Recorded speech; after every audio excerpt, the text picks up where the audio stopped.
নমস্কার বন্ধু, আমার চ্যানেলে সকলকে জানাচ্ছি স্বাগতম। আজকের ব্লগটা আরম্ভ করছি এখান থেকে। সোনুকে দিয়ে চলে এসেছি। এই যে আমার ঘরে বিছানাপাতি সব পড়ে আছে, চান পুজো সব কিছু কমপ্লিট। অনেকে কালকে রামনবমী মেনেছে, অনেকে আজকে। আমরা যেমন কালকে মেনে নিয়েছি, মা মানে তো মেনেছি বলতে আমরা ওই শুকনো খেয়ে থাকি, ওই ফলটা এই জন্য সকালবেলা খেয়েছিলাম, দুপুরে ওইভাবে খেয়েছিলাম। এই যে দিয়ে বিছানাগুলো সব তুলবো।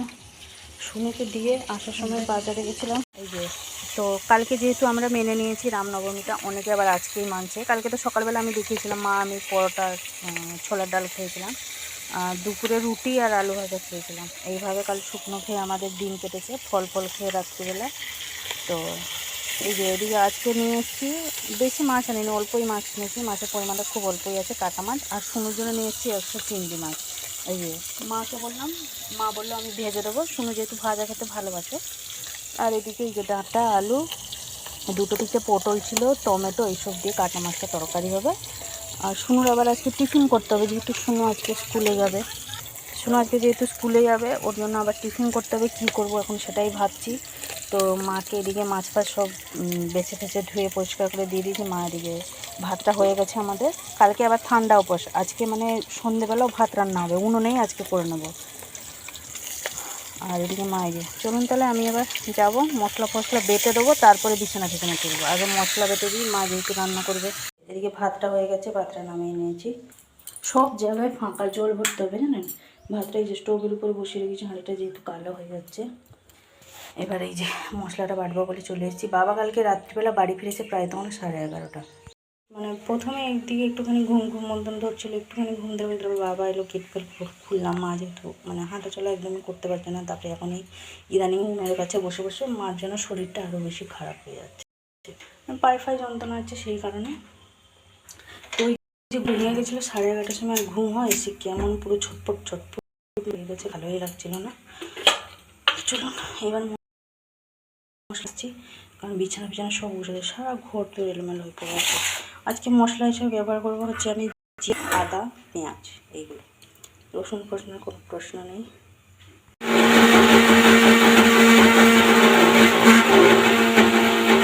এই যে বেটে নিলাম, জল দিয়ে সমস্ত ধুয়ে দিয়েছি যেহেতু মশলাটা, সেই জন্য বেশি মতো মনে হচ্ছে। পেঁয়াজ, আদা, 2 চামচ গোটা জিরে, 2 চামচ সর্ষে, সব একসাথে পেস্ট করে নিয়েছি। জলটাও সাথে ভরে নিচ্ছি সব জায়গায়, পুরো ফাঁকা। কাল যেহেতু বিকালবেলা জল দেয়নি, মা এদিকে যে ভেজে দিয়েছে মাছের ডিম, মাছের তেল, চিংড়ি মাছ। চলে এসেছি এবার। এই যে বিছানা, আমার ঘরে, মায়ের ঘরে, সবার ঘরে বিছানা, মানে এই যে মাঝখান ঘরে সবার ঘরে বিছানাগুলো তুলে দিই। ঘর তোরগুলো অবস্থা দেখুন। রান্না বান্না কমপ্লিট। এদিকে এই যে ঘর দোর সব গোছাগুছি হয়ে গেছে, ঝেড়ে গুছিয়ে সব পরিষ্কার করে নিয়েছি। এদিকে মার কাছ থেকেও সব তুলে নিয়েছি, এই যে ওইখানে রেখে দিয়েছি সব। আর এদিকে তরকারিটা এই যে হচ্ছে, তরকারিটা হয়ে গেলে ব্যাস রান্না কমপ্লিট। মা আবার 1 পিস ওই পেটি মাছ ভাজা রেখেছি। এবার আমি যাবো সোনুকে আনতে, 10 মিনিট বাকি, যেতে আমার 5 মিনিট হয়ে যাবে। এই তো বেজে গেছে 9:30। সোনুর চান হয়ে গেছে, মা চান করছে। মাকে সব কিছু মানে গুছিয়ে দিয়ে এলাম, মা চান করছে। মানে বাস স্ট্যান্ড, ওই কালকের জন্য উচ্ছে, পটল এইসব নিয়ে আসবো। কালকে যেহেতু ঠান্ডা উপোস, ভাজাভাজি করলে খাওয়া দাওয়া হবে, সেই কারণে। সোনু আজকে স্কুল যাবে না, কালকে যাবে। কালকে যেহেতু ম্যাডামরা যেতে বলেছে, দ্বিতীয়ত কালকে হচ্ছে প্র্যাকটিক্যালের একটা পরীক্ষা আছে। আজকে টিউশন থেকে বেরিয়ে বলছে আমার গা গোলাচ্ছে, ভালো লাগছে না, আর প্রচণ্ড ঘাম দিচ্ছে জানেন তো। শরীর না ভালো থাকলে যা হয় আর কি, প্রেশার লো তো, ঘাম তো বেরিয়ে যাবে, ভালোই লাগে। সেই জন্য আমি আর জোর করলাম না, কারণ আজকেও প্রচুর চাপ আছে। মানে 5:30 থেকে 7:30 একটা পড়া আছে, আবার 7:30 থেকে 9টা পর্যন্ত। ওখান থেকে হয়ে আবার এক জায়গায় যাবে। আজকে সোমবারটা যেহেতু ছুটি ছিল, সেই জন্য সেই পড়াটা 7:30 থেকে 9টা পর্যন্ত। ওই জন্য আমি আর বেশি চাপ দিলাম না। চলুন তাহলে এবার যাই, এলে ভাত খাইয়ে দেবো। সোনু তো ঘুমিয়ে পড়েছে, আমার ওদিকে সমস্ত কাজ কমপ্লিট। আরেকবার গেছিলাম, নিয়ে এসেছি পটল, উচ্ছে আর ঢেঁড়স। সেটা আমি মানে সন্ধেবেলা সমস্ত কিছু সবজিগুলো কেটে ধুয়ে পরিষ্কার করে লবণ হলুদ মাখিয়ে সব রেখে দেবো, যাতে সকালবেলা আমাকে ভাজতে সুবিধা হয়। আর সোনু তো যেহেতু শরীর ভালো নেই, ঠান্ডা উপোস বলে, ওকে ওকে তো পান্তা ভাত আমি দিতে পারবো না। আমি তো মানছি মা হয়ে, ও বাচ্চা মানুষ, ওকে কী করে আমি দিই। সেই জন্য খুব ভোরবেলা আমি ভাতে ভাত করবো বাবার আর ওর। একটুখানি মসুর ডাল নিয়ে এসেছি, ওই দেবো। আর আলু ভাতে দেবো তো দেবো, না দেবো নেই, কোনো ইয়ে নেই। আর এইসব ভাজাভুজি হবে, ব্যাস হয়ে যাবে। আর আপনাদের দাদা তো মানে ওই ঢেঁড়স দিলে খুব খেতে ভালো মানে পছন্দ করে, ওই পান্তা ভাতের সাথে, সেই কারণে নিয়ে এসেছি।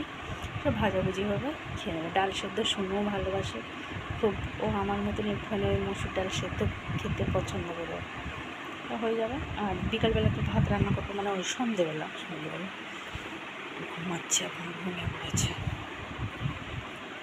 তো এইসব মাত্র সব কিছু গোছাগুছি করে ওদিকে কিছুটা কাপড় সেগুলো সব ধুয়ে বাইরেটা এখানে নিচেটাই শুকনো দিয়ে দিয়েছি। এবার একটুখানি রেস্ট নেবো, কারণ কাল রাতে অনেকটাই রাত হয়ে গেছে ঘুমতে।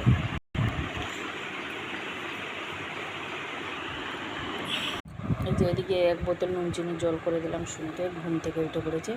তা কীরকম দেখা যাচ্ছে দেখুন, পুরো চাইনা বাচ্চা মতন দেখা যাচ্ছে, ছোটো ছোটো চুল হয়ে গেছে। তাই তো মা, তুমি ইন্ডিয়ান না চাইনা? কেটে ফেলেছে, গরমের জন্য কেটে ফেলেছে। খেপি মতন দেখা যাচ্ছে, পুরো খেপি। ওরে বাপরে বাপরে, ভালো লাগছে, ভালো, একদম বাচ্চা বাচ্চা মতন দেখা যাচ্ছে। এদিকে এই যে একটা বেদানা ছাড়িয়ে দিলাম, কিছুটা খেজুর দিয়েছি খাবে বলে। এই যে বেজে গেছে 6:30, সোনুকে দিয়ে চলে এসেছি 5:30 থেকে। সোনুকে দেওয়ার আগে মা আর আমি দুজনে মিলে যে লজেন্স করে নিয়েছিলাম, মা এখন এই যে কড়াইটা শুধু ভরছে। আর কালকে যেহেতু ঠান্ডা উপোস করছিলাম না, ওর জন্য আমি এদিকে এই যে ভাতটা বসিয়ে দিয়েছি। মা বলছিল আরও দেরি করে বসাবে, এত হাওয়া দিচ্ছে বাইরেটা, প্রচণ্ড হাওয়া লাগছে। মানে একটু ভাতটা হয়ে গেলে হবে। ওদিকে আটাটা মাখিয়ে রেখেছি, রুটি করব, চা করব, সবাইকে দেবো। মা যেহেতু চা বিস্কুট একটুখানি খেয়ে ওষুধটা খায় সন্ধ্যেবেলা।